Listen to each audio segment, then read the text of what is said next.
Okay, very upbeat, energetic, enthusiastic Thursday practice. That the guys were really focused on the details of the game plans. Was really just kind of impressed with the execution, quite honestly. You know, it's amazing how far you can come from Tuesday until Thursday when you implement a game plan and you have, you know, some of the things that you walk out of Tuesday thinking, geez, we got to get so much better at this or that. And then by Thursday, you do it. And it's a credit to our coaches. It's a credit to our players of really locking into the game plan and doing the little things. So excited. You know, obviously early kickoff Saturday, 12:30. So we're already, you know, almost 48 hours away. It's going to come quick. The last two times USC played Stanford, they had 23 and 26 net rushing yards. What makes their rush defense so good, and do you think you could win with that kind of a total? I think it's hard to beat anybody when you only rush for 25 yards in a game. I don't if it's in Little League football or the NFL. If you only rush for 25 yards, it's going to be hard. I think where their rush defense is effective, one, they've got, you know, big physical guys up front. Two, they've got a good scheme. You know, they're well coached. They stop the things that you're good at. And three, they get a lot of sacks. And in college football, when you sack the quarterback, those numbers come out of your rushing totals as opposed to the NFL where they come out of your passing totals. What did you think of your rushing effort against Fresno State? I mean, are you happy with what you saw? I thought we stuck to it. You know, we didn't. You know, we weren't perfect, but you know, we kept working through stuff.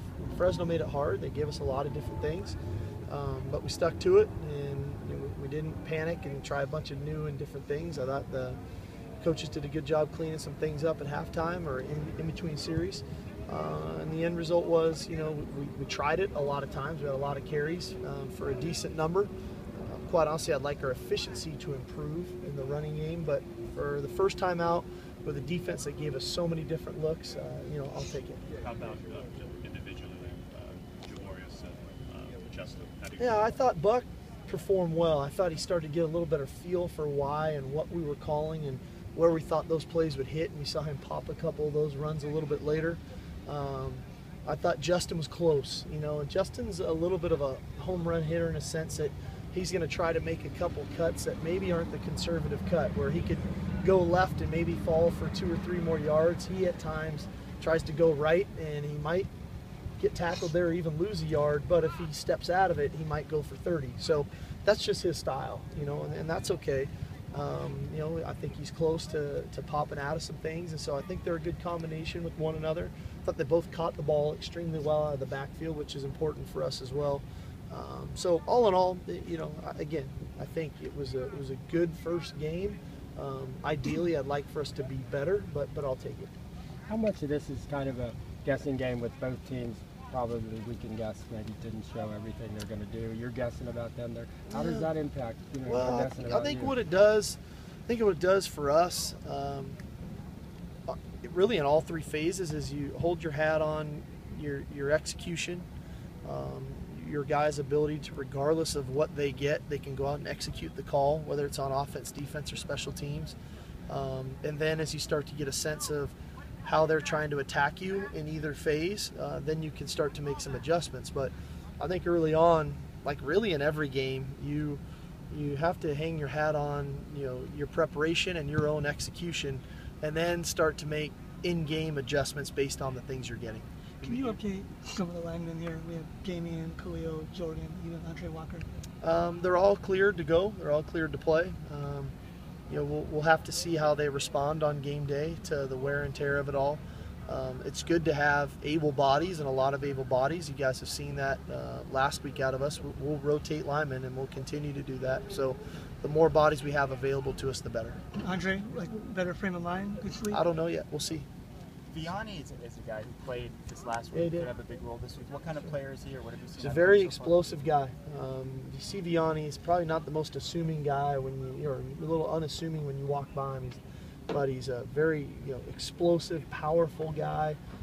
Great hands, good first step, good punch, and we saw that in the game as well. You know, we've seen it in practice, but it definitely showed up in the game. And he's an athletic guy for somebody who's 330 pounds. Steve, you've been around the league for a long time. How has Stanford's offensive line play evolved over the years? I mean, is it always been this way that you recall, or?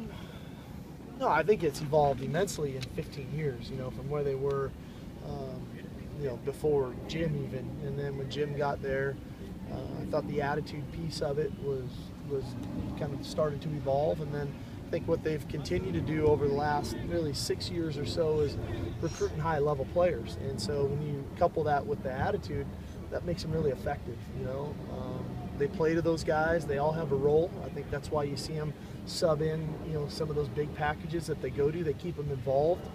They all have a role, and I think it's probably good for their morale on their offensive line. And but all in all, they've made a name for themselves, and sometimes their reputation precedes them for what they are, which there's nothing wrong with that. I think good teams or good position groups on teams have that.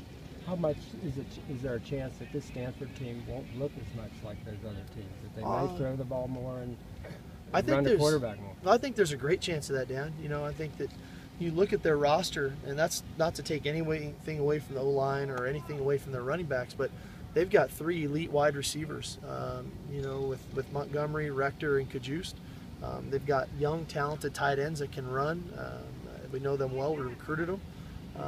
And they've got a pretty athletic quarterback who can throw it as well as run it. So, for us, it's preparing for it all, and still you have to prepare for the 8 offensive linemen on the field and them running the power game. So they make it challenging on you that way. And like I said, we'll have to come in prepared with our game plan and then make the proper in-game adjustments based on what we could be getting. Stanford, Cody and Leonard still on track? Yeah. Looking good? Yeah.